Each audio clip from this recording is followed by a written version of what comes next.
जय हिंद दोस्तों। लंबे युद्ध विराम के बाद फिर से युद्ध का आगाज हो गया है, यानी कि महायुद्ध 2.0। दोस्तों, आप सबको पता होगा कि पाकिस्तान के मीडिएशन के साथ एक एमओयू साइन हुआ था और इस एमओयू साइन में यह दावा किया गया, यह कहा गया कि दोनों पार्टी यानी कि ईरान और अमेरिका और इजराइल, ये दोनों जो है एक दूसरे के साथ युद्ध विराम पर जाएंगे, यानी कि एक दूसरे के साथ ये किसी भी तरह का डायरेक्ट एस्केलेशन में एंगेज नहीं होंगे। लेकिन इस पर पूर्णतः पूर्ण विराम लग चुका है, फिर से युद्ध का आगाज हो गया है। दोस्तों, इन सारे मुद्दों पर आज के वीडियो में विस्तृत रूप से चर्चा करेंगे और साथ ही साथ जानेंगे कि एनआईए ने भारत में अलग अलग ठिकानों पर क्यों जो है छापेमारी की है, रेड किया है, और साथ ही साथ प्रधानमंत्री नरेंद्र मोदी के इंडोनेशिया दौरे से भारत को क्या लाभ हुआ, भारत को क्या मिला, इस पर भी चर्चा करेंगे। और फिलहाल तो प्रधानमंत्री नरेंद्र मोदी मेलबर्न में है, यानी कि ऑस्ट्रेलिया दौरे में है, उसकी भी चर्चा करने वाले हैं। वीडियो को ध्यान से देखिएगा, अंत तक देखिएगा। खबर क्या है कि हॉर्मुज में फिर छिड़ी जंग, अमेरिका ने ईरान पर बरसाए बम। हुआ क्या है कि स्टेट ऑफ हॉर्मुज पे कुछ टैंकर्स पे, कुछ शिप्स पे ईरान ने जो है हमला कर दिया। और जब ईरान ने हमला कर दिया तो जवाबी कार्रवाई में अमेरिका ने लगातार कई मिसाइलें, कई गोले जो है वो दाग दिए ईरान के ऊपर, उसके प्रमुख प्रमुख शहरों के ऊपर। आप एक बार इसको देख लीजिए। यूएस के बीच फिर से शुरू हुई जंग, 80 प्लस ठिकानों पर अमेरिकी सैन्य कार्रवाई। फिर 80 से ज्यादा जगहों पर जो है अमेरिका ने कार्रवाई करते हुए क्या किया, बॉम्ब गोली जो है दाग दिए। अब फिर इसका जवाबी कार्रवाई देते हुए ईरान ने क्या किया, जितने भी यूएस के बेसेस थे आसपास के देशों में, कुवैत में, बाकी जितने देश हैं वहां पे इसने जवाबी कार्रवाई करते हुए हमला कर दिया। अब आने वाले कुछ घंटों में आपको देखने को मिलेगा कि यह वॉर जो है बहुत बड़ा रूप ले चुका है। कारण क्या है? कारण यह है कि एक पार्टी जब अटैक करता है तो दूसरा पार्टी रिटेलिएट करता है, और एक्शन और रिएक्शन के चक्कर में ये दोनों जो है क्या करने वाले हैं, भीषण युद्ध की ओर जाने वाले हैं। खबर क्या है कि 8 सैनिकों की मौत के बाद भड़का ईरान, बोला कोई भी अमेरिकी सैनिक जिंदा नहीं लौटेगा। जब आप ये बोलते हैं कि कोई भी अमेरिकी सैनिक जिंदा नहीं लौटेगा, इसका मतलब आप सीधे सीधे वहां की सरकार, वहां का एडमिनिस्ट्रेशन, वहां की सेना, सबको आप चुनौती दे रहे हैं। और जब सबको आप चुनौती देंगे तो उस चुनौती को सहस्त्र स्वीकार कर कर जो है फिर आप पर जवाबी कार्रवाई करेंगे। तो दोस्तों, आप सबको पता होगा जिस युद्ध की शुरुआत मार्च के महीने में हुई, उस युद्ध का जो है अंततः अंत ये निकल रहा है कि फिर से लड़ाई शुरू हो गई। आपने कुछ समय पहले देखा होगा अयतुल्ला खमेनी के फ्यूनरल सेरेमनी में भारत से 2 लोग पार्टिसिपेट किए, जो भारत के रिप्रेजेंटेटिव के तौर पे गए थे, बिहार के गवर्नर और जो हमारे स्टेट फॉरेन मिनिस्टर है वो पहुंचे हुए थे। लेकिन जिस तरह का जनाजा निकला, जिस तरह का जो है जन सैलाब देखने को मिला, अमेरिका या फिर ट्रंप जो है ये उम्मीद नहीं कर रहे थे कि अयतुल्ला खमेनी के समर्थन में इतने सारे लोग जो है सड़कों पर आएंगे, अपना समर्थन दिखाएंगे। सिर्फ ईरान में ही नहीं, जब इराक में पहुंचता है उनका शरीर तो फिर वहां पे भी जो है लाखों करोड़ लोग जो है रोड पर उतर जाते हैं और अपना जन सैलाब दिखाकर, जन समर्थन दिखाकर दुनिया को बताते हैं कि अयतुल्ला खमेनी के वो कितने बड़े प्रशंसक हैं। अभी ये कुछ ही दिन पहले की बात है और फिर से देखिए इस युद्ध की शुरुआत होना, ये बताता है कि भाई ईरान के मंसूबे जो हैं वो कैसे हैं। पाकिस्तान ने भरपूर प्रयास किया इन दोनों पार्टी को समझाने में और एमओयू भी साइन कराया, लेकिन वो एमओयू धरा का धरा रह गया, क्योंकि दोनों पार्टी में से कोई भी समझने को तैयार नहीं है। पाकिस्तान की जितनी भी मध्यस्थता थी, मेडिएशन थे, वो सारे बेकार हो गए, सारे जो है वो किसी काम के नहीं रहे, क्योंकि आज फिर से जो है इस युद्ध ने एक बड़ा रूप ले लिया है। अमेरिका के राष्ट्रपति डोनाल्ड ट्रंप ने नाटो के कई सहयोगी देशों पर ईरान के खिलाफ सैन्य अभियान के दौरान अमेरिका का समर्थन न करने का आरोप लगाया है। आप सबको पता हो कि नाटो यानी कि नॉर्थ अटलांटिक ट्रीटी ऑर्गेनाइजेशन, इसकी मीटिंग चल रही है और इस मीटिंग में प्रेसिडेंट ट्रंप भी पार्टिसिपेट किए और भी बहुत सारे यूरोपीय देश थे, नाटो के मेंबर्स थे। और इसमें प्रेसिडेंट ट्रंप ने क्या कहा? प्रेसिडेंट ट्रंप ने इन सारे देशों से कहा कि भाई मैं काफी नाराज हूं आप सबसे। क्यों नाराज हूं भाई? क्योंकि आपने जो है जब सैन्य कार्रवाई हम कर रहे थे ईरान के खिलाफ तो आपने हमारा समर्थन नहीं किया। हालांकि हमें आपकी समर्थन की आवश्यकता नहीं है, हम तो बस चेक कर रहे थे कि आप समर्थन दे रहे हैं या नहीं दे रहे हैं। अमेरिका जो है वो अकेले इतना काफी है कि ईरान जैसे देशों को जो है परखच्चे उड़ा दे। ये बात कह रहे हैं डोनाल्ड ट्रंप। सीधे सीधे जो है उन्होंने बहुत सारे देशों को जो है आड़े हाथ ले लिया जो नाटो के मेंबर हैं। अब देखो ये सारे युद्ध से किसको नुकसान होने वाला है, किसको लाभ होने वाला है? तो जाहिर सी बात है कि फिर से जो है गैस और तेल की किल्लत जो है वो शुरू होने वाली है, कि गैस और तेल दोनों के दाम बढ़ने वाले हैं। आप सबको पता होगा कि मार्केट में एक समय आया था जब 120 130 डॉलर प्रति बैरल जो है वो क्रूड ऑयल के प्राइसेस हो गए थे, और फिर अभी कुछ दिन पहले की बात बता रहा हूं, 3-4 दिन पहले की बात है, मार्केट में 70 डॉलर प्रति बैरल जो है क्रूड ऑयल के प्राइसेस हो गए थे। लेकिन फिर से जब इस युद्ध की शुरुआत देखने को मिल रही है तो फिर से आपको जो है गैस और तेल दोनों की कीमतों में जो है भारी मुनाफा, भारी इजाफा आपको देखने को मिलेगा। और इस इजाफे से भारत के लोगों को काफी नुकसान पहुंचने वाला है, क्योंकि पूरे विश्व में इसकी त्रासदी होगी, पूरे देश में, पूरे विश्व में इसकी संकट होगी, तो भारत में भी इसकी संकट देखने को मिलेगी। और फिर से ईरान ने, अमेरिका ने कई ठिकानों पर बरसाए बम, ट्रंप ने खत्म की डील, डील खत्म हो चुकी है, और फाइनली इसका अंजाम ये होगा कि आने वाले समय में आपको महंगाई देखने को मिलेगी चरम सीमा पर। आज का ये न्यूज़पेपर देखिए, अगर आपने न्यूज़पेपर आज का पढ़ा होगा, अखबार पढ़ा होगा, तो उसमें एक ये हेडलाइन छपी है। हॉट हेडलाइन क्या है कि हॉर्मुज़ में तेल टैंकरों पर ईरानी हमले के बाद डोनाल्ड ट्रंप बोले समझौता खत्म हुआ। यानी कि पूरी तरीके से समझौता खत्म हो चुका है, डील खत्म हो चुका है, अब किसी तरह की डील की बात नहीं होगी। कारण क्या है? कारण सिंपल सा ये है कि हॉर्मुज़ पे, स्ट्रेट ऑफ हॉर्मुज़ पे किसने अटैक किया है? तो ध्यान रखना है, ईरान ने अटैक किया, और ईरान ने जब अटैक किया तो डोनाल्ड ट्रंप ने कहा कि डील खत्म, अब हम जवाबी कार्रवाई करेंगे, और इसीलिए उन्होंने जो है बहुत सारे जगहों पर अटैक किया। उन्होंने बोला कि तेहरान से बातचीत समय की बर्बादी है। तेहरान से बातचीत समय की बर्बादी मतलब बोला कि इनको लंबे समय तक हम समझा चुके हैं, लंबे समय तक हम इनको बता चुके हैं, लेकिन चूंकि ये समझने को तैयार नहीं है, तो फिर इनसे बात करना समय की बर्बादी है। हालांकि उन्होंने डिप्लोमेटिक चैनल्स ऑन रखे हैं ताकि पीछे से बातचीत हो सके, लेकिन उन्होंने ये बता दिया, ये संकेत दे दिया कि तेहरान के साथ बात करना, ईरान के साथ बात करना, ये पूरी तरीके से समय की बर्बादी है, और इससे हमारा ही समय जो है व्यर्थ हो रहा है, और कुछ नहीं हो रहा है। अमेरिका ने एमओयू जो है तोड़ा है। ईरान क्या कर रहा है कि अमेरिका ने जो है वो समझौता जो एमओयू हुआ था उसको उसने तोड़ा है, और ये जो है पूरा जो है, अगर आप चाहते हैं तो अब कच्चा तेल उछला, सेंसेक्स गिरा, ये सब जो है इसके इफेक्ट हैं। कच्चा तेल क्या हो गया? महंगा हो गया, क्रूड ऑयल महंगा हो गया, और सेंसेक्स जो है वो गिर चुका है। तो इससे क्या पता चल रहा है कि मार्केट पे जो है इसका बहुत गहरा असर आपको देखने को मिलेगा। अमेरिका ने ईरान के रेलवे ब्रिज और मूसा द्वीप पर दागी मिसाइलें। तो ईरान के अलग अलग शहरों में जो भी उनके स्ट्रेटेजिक लोकेशन है, जो भी उनके स्ट्रेटेजिक पॉइंट है, वहां पे जो है ये अटैक किया गया है। अगर आपने अंग्रेजी का अखबार पढ़ा होगा, आज इंग्लिश का अखबार पढ़ा होगा, चाहे द हिंदू पढ़ रहे हो, इंडियन एक्सप्रेस पढ़ रहे हो, तो उसमें भी ये जो है बड़ी खबर जो है आज छपी हुई है। Trump ends Iran truce talks to go on. ठीक है, ये पूरी खबर जो है आप देख रहे हैं, और बहुत सारे वीडियोस, बहुत सारे फोटोज आ रहे हैं जिसमें ये दिखाया जा रहा है कि किस तरीके से जो है अटैक चल रहा है। ईरान पर लगातार दूसरे दिन भी अमेरिका ने की बमबारी। ट्रंप ने चेताया बुरा अंजाम होगा, और जाहिर सी बात है बुरा अंजाम होने वाली बात इसलिए है क्योंकि ईरान ने जो है कहीं ना कहीं कुछ ऐसा कर दिखाया जिससे ट्रंप को जो है काफी तकलीफ पहुंची है। अब देखो समझने वाली बात क्या है, ईरान के ऊपर जब अटैक किया गया तो ईरान कहां पहुंच गया? United nation. और यूनाइटेड नेशन पहुंच कर वो क्या कह रहा है कि भाई प्रोटेस्ट कर रहा है वहां पे कि भाई देखिए हमारे साथ जो है गलत हो रहा है, अमेरिका हम पर जो है सैन्य कार्रवाई कर रहा है। और देख लीजिए वहां के जो लीडर हैं, वहां के जो आर्मी के लीडर हैं, जो वहां के सैन्य अधिकारी हैं, वो क्या कह रहे हैं? Iran supreme leaders advisers warns enemies will be severely punished. यानी कि इनके मंसूबे जो है वो टूटने वाले नहीं है। टूटने वाले नहीं है का मतलब क्या हुआ? ये हार नहीं मानने वाले। ये कह रहे हैं कि भाई ईरान के जो दुश्मन है, जो हमारे ऊपर अटैक कर रहे हैं, उनको सीवियरली पनिश किया जाएगा। इनको देख लीजिए ना, एमबी गलीबाफ, ये जो है वहां के जो है स्पीकर हैं, वो क्या कह रहे हैं? America still hasn't learn that bullying and breaking promises are no longer cost free. Let me put it plainly, if you strike you will get hit. कह रहे हैं कि अगर आप स्ट्राइक करोगे तो आपको भी हम हिट करेंगे, और अगर आप इसी तरीके से करने लगे, अगर आप जो है प्रोमिसेस तोड़ते चले गए, प्रॉमिस अगर आप तोड़ेंगे तो उसका जो है आपको कॉस्ट फ्री, यानी कि आपको तो कॉस्ट बियर करना पड़ेगा। यानी कि प्रोमिसेस अगर आप तोड़ेंगे तो कॉस्ट बियर आपको करना पड़ेगा, उसका हर्जाना जो है आपको बियर करना पड़ेगा। ये कहना है वहां के स्पीकर का। अब देखिए एक महत्वपूर्ण बात क्या बता रहा हूं आपको, ये खबर आपने कहीं नहीं देखा होगा, ये खबर खबर कहीं नहीं सुना होगा, क्योंकि ये एक्सक्लूसिव खबर आपको देने वाला हूं। ये एक्सक्लूसिव खबर है क्या? ध्यान से देखिए, ये फॉरेन कुछ न्यूज़पेपर्स हैं, फॉरेन कुछ सोर्सेस हैं, वहां से जो है मैंने दो तीन जो है आर्टिकल्स आप सबके लिए लेकर आया हूं। खबर क्या है ध्यान से देखिएगा। UAE says new pipelines that will bypass straight of Hormuz is nearly 50% complete.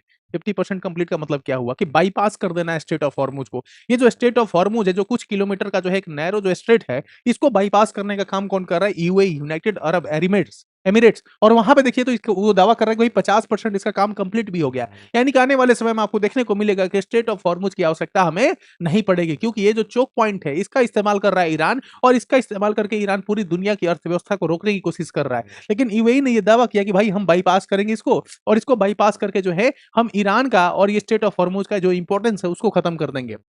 देखो ईरान की तो हालात ऐसे हैं, इन्फ्लेशन बहुत चरम सीमा पे है, महंगाई चरम सीमा पे है। हालात तो ये हो गए हैं कि वहां पे ईरानियंस जो है वो स्ट्रगल कर रहे हैं फूड के लिए, है ना? क्यों? क्योंकि वॉर की वजह से जो फूड के जो प्राइसेस हैं वो ड्राइव्स अप हो गए हैं। मतलब कि फूड के प्राइसेस में बहुत बड़ा इजाफा आपको देखने को मिलेगा, और फूड की प्राइसेस जब बढ़ रही हैं तो लोगों को खाने की दिक्कत होगी। खाने की दिक्कत होगी, महंगाई चरम सीमा पे है, खाने को नहीं है, इससे जो है बहुत बुरी परिस्थिति पैदा हो सकती है। और ईरान के हालात कुछ ऐसे ही हैं कि वहां पे महंगाई अपने चरमोत्कर्ष पे है, और खाने को लोगों के पास पैसे नहीं है। तो ये जो है दोनों दोनों जो मार पड़ रही है, एक तो वॉर लड़ाई अलग से लड़ी जा रही है, महंगाई से अलग से लड़ने पड़ रही है, और फूड के प्राइसेस बढ़ने की वजह से आम जनता अलग से ही परेशान है।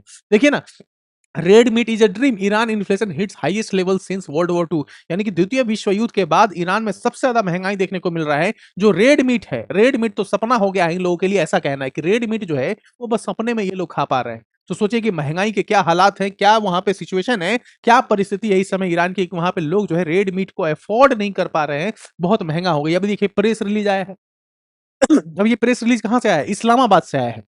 और इस्लामाबाद से जो प्रेस रिलीज आया है वहाँ की गवर्नमेंट की तरफ से, वो क्या कह रहे हैं? कह रहे हैं कि भाई आप दोनों पार्टी जो है फिर से आप एक साथ बैठिए, हम फिर से जो है आपके बीच में सुलह करवाएँगे। एक बार तो सुलह करवा के इसने देख लिया, उस सुलह का जो है कोई अंजाम तक नहीं पहुँच पाया, वो सुलह कोई कोई अंजाम तक नहीं पहुँच पाया। अब ये दोबारा सुलह करवाने की बात कर रहा है। पहले लाइन में ही आप देखेंगे तो कह रहा है, Pakistan expresses its deep concern at the escalation in tension in the region और renewed conflict is no one's interest. कह रहा है कि फिर से जो कॉन्फ्लिक्ट शुरू हुआ है, ये किसी के इंटरेस्ट में नहीं है, तो आप दोनों फिर से बैठिए, आप दोनों बैठेंगे तो हम फिर से जो है एक एमओयू बनाएंगे आप सबके लिए, और एमओयू बनाकर जो है आप दोनों के बीच में हम मेडिएशन कराएंगे। दोस्तों, आपको क्या लगता है कि पाकिस्तान जो इतना बढ़ चढ़कर जो है अपनी आवाज उठा रहा है इन दोनों पार्टी के बीच में, क्या इसको अपने देशों की चिंता, अपने देश की चिंता नहीं है, अपने लोगों की चिंता नहीं है? अपने देश में इसके अलग अलग प्रांतों में जो है लोग जो है आवाज उठा रहे हैं अलग होने के लिए, लेकिन इसको फिक्र किसकी है? इसको फिक्र है ईरान, इजराइल और अमेरिका की।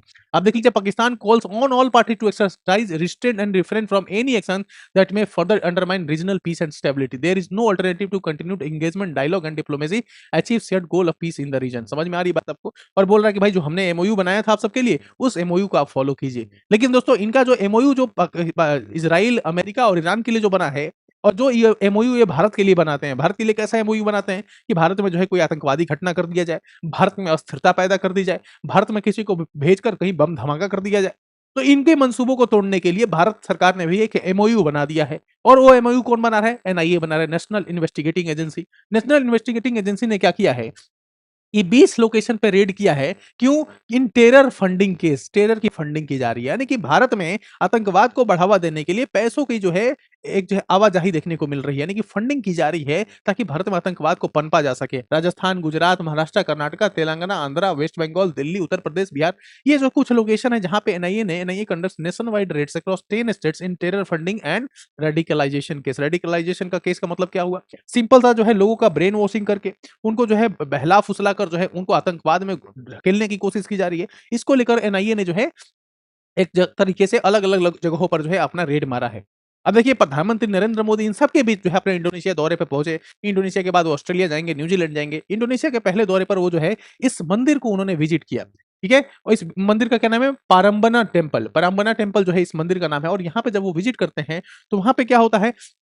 मंत्रोच्चारण होता है, और मंत्रोच्चारण के साथ वहाँ पे बहुत सारी उद्घोष होती है। लोग जो है वहाँ पे स्वागत करते हैं प्रधानमंत्री नरेंद्र मोदी का। सबसे खास बात क्या है कि इस मंदिर का ये जो टेम्पल है, joint conservation project for this UNESCO world heritage site, ये यूनेस्को वर्ल्ड हेरिटेज साइट भी है। और इसको क्या किया जा रहा है? इसको रीस्टोरेशन प्रोजेक्ट इसका किया जाएगा, पुनर्धारण किया जाएगा, इसका पुनरुद्धारण जो है इसका किया जाएगा। रीस्टोरेशन प्रोजेक्ट यहाँ पे किया जा रहा है, और इसीलिए जो है प्रधानमंत्री वहां पे पहुंचे हुए थे। और ये देखिए, वहां के राष्ट्रपति हैं, और राष्ट्रपति ने जो है बहुत गर्मजोशी से स्वागत किया। आपने वीडियोस, फोटोज देखा होगा जहां पे राष्ट्रपति ने उनका बहुत ही मनमोहक दृश्य आया है, बहुत दिल से जो है स्वागत किया। वो क्या कहते हैं राष्ट्रपति जी कि 2025 में भारत जाने से पहले मैंने अपना डीएनए चेक करवाया, मेरा डीएनए भारतीय निकला। कह रहे कि मेरे डीएनए में जो है भारतीय खून है, मेरा डीएनए भारतीय है। ये कितनी गर्व की बात है कि एक देश का राष्ट्रपति जो है भारत के साथ रिश्ते जोड़ने की कोशिश कर रहा है, और रिश्ते जोड़ने के लिए वो अपने डीएनए को भारतीय का बता रहा है। समझ में आ रही बात आपको? इसलिए समझ में आता है कि भारत का जो कद है, भारत के प्रधानमंत्री का जो कद है, वो विश्व में कहाँ है? विश्व में जो है वो कद जो है काफ़ी ऊपर है। मैं बिल्कुल सही बात ये बिल्कुल सही बात है, इसलिए जब भी मैं भारतीय गाना सुनता हूँ तो मेरा शरीर झूम उठता है। समझ में आ रही बात? तो ये गाने भी गा रहे थे वहाँ पे, गाने का उदाहरण भी दे रहे थे कि इस गाने पे जो है किस तरीके से मैं झूम उठता हूँ। इसलिए देखिए, मैं बताता हूँ आपको कि सनातन हेरिटेज को बढ़ाने में, उसको उसका प्रचार-प्रसार करने में प्रधानमंत्री नरेंद्र मोदी का जो है काफ़ी योगदान रहा है। आप बहरीन में देख लीजिए, वहाँ पे भी हमारा टेम्पल देखने को मिलेगा। नेपाल में चले जाइए, वहाँ पे आपको तो 28 हेरिटेज साइट्स हैं। फिर आप चले जाइए बांग्लादेश में, वहाँ भी आपको टेम्पल देखने को मिलेगा, रम्मा काली टेम्पल, जोय काली माता टेम्पल।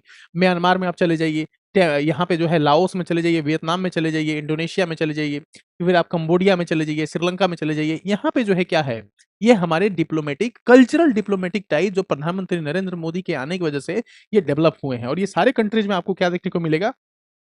टेम्पल्स देखने को मिलेगा, जो हिंदुइज्म और हिंदू धर्म से, सनातन धर्म से जो है वो रिलेटेड हैं। और यहाँ पे ये सारे जो है हमारे धर्म के जो टेम्पल्स है वो फ्लरिश कर रहे हैं। सबसे महत्वपूर्ण बात क्या है कि इन सब के बीच पूरे युद्ध में जो है, पूरे विश्व में युद्ध छिड़ा हुआ है, इन सब के बीच आईएमएफ, इंटरनेशनल मॉनेटरी फंड ने क्या कहा है कि भारत जो है पूरे विश्व में सबसे तेजी से बढ़ती अर्थव्यवस्था है। आप देख लीजिए ना, US 2.3, Germany 0.7, France 0.6, UK 1.0, China 4.6, Japan 0.6, लेकिन अगर भारत को आप देखेंगे तो 6.4 है। 6.4 का मतलब क्या हुआ कि भारत जो है सबसे बड़ी और सबसे तेजी से बढ़ती हुई अर्थव्यवस्था निकली है। ये कहना है आईएमएफ का और ये आज ही का डेटा है। अभी का लेटेस्ट डेटा बता रहा हूँ। आज ही जो है आईएमएफ ने ये डेटा पब्लिश किया है, जिसमें उन्होंने updated IMF growth forecast for 2026 2026 में कौन से देश सबसे बड़ी अर्थव्यवस्था होगी, कौन सा देश सबसे तेजी से बढ़ती हुई अर्थव्यवस्था होगी, तो उसमें भारत का नाम सबसे प्रथम है 6.4%। तो ये बताता है कि भारत की जो सरकार है वो भरपूर प्रयास कर रही है कि भारत की अर्थव्यवस्था को जो है आगे बढ़ाई जाए और इसको विश्व में और आगे ले जाया जाए।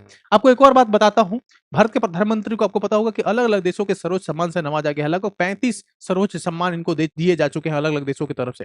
भारत के प्रधानमंत्री जिस भी देश में जाते हैं, वहाँ की संसद में, वहाँ की असेंबली में भी वो क्या करते हैं, अपना वक्तव्य देते हैं, अपना भाषण देते हैं। अभी तक के इतने सारे प्रधानमंत्री की आप तस्वीर देख रहे होंगे, इन सब में सबसे ज्यादा किसी ने फॉरेन किसी भी कंट्री में जाके वहाँ के पार्लियामेंट में अगर अपना भाषण दिया है, अपना जो है संबोधन दिया है, तो वो है प्रधानमंत्री नरेंद्र मोदी। 21 देशों के पार्लियामेंट में जाकर जो है उन्होंने क्या किया है, अपना संबोधन दिया है। ये बड़ा बड़ा ही रिमार्केबल जो है अचीवमेंट है प्रधानमंत्री नरेंद्र मोदी का।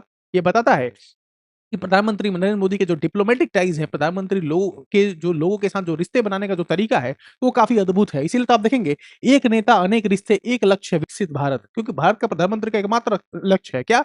विकसित भारत, डेवलप कंट्री। 2047 में जो है हमें क्या करना है, विकसित भारत को जो है अचीव कर लेना है। इसीलिए आप देखिए, व्लादिमीर पुतिन को मित्र कहते हैं, है ना?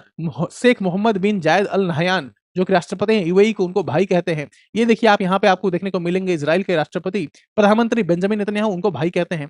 ये सनाए तकाईची है, इनको अपनी छोटी बहन कहते हैं। तो ये कुछ तरीके हैं प्रधानमंत्री नरेंद्र मोदी के, जिसका इस्तेमाल करके वो लोगों के साथ अपने रिश्तों को और मजबूत करते हैं और भारत को और आगे बढ़ाने की भरपूर प्रयास करते हैं, क्योंकि उनका एकमात्र मकसद है विकसित भारत 2047। दोस्तों, आज का ये वीडियो आप सबको कैसा लगा कमेंट में जरूर बताइएगा। वीडियो अच्छा लगा हो तो चैनल को सब्सक्राइब कर दीजिए, कमेंट में अपने विचार जरूर लिखिए और वीडियो को लाइक कीजिए, हाइप का बटन जरूर दबाइए, जरा दबाकर शेयर कीजिए। आप सबसे एक ही रिक्वेस्ट है कि वीडियो को जितना ज्यादा शेयर करेंगे, सच्ची और अच्छी खबर जो है लोगों तक पहुंचती रहेगी। और जितने भी राष्ट्रभक्त हैं, देशभक्त हैं, वो चैनल के साथ जरूर जुड़े और चैनल के साथ सिर्फ जुड़ना ही नहीं है, इसका प्रचार प्रसार भी करना है, ताकि सही जानकारी हर व्यक्ति तक पहुंच सके भारत में। Take care, have a good day. जय हिंद, जय भारत।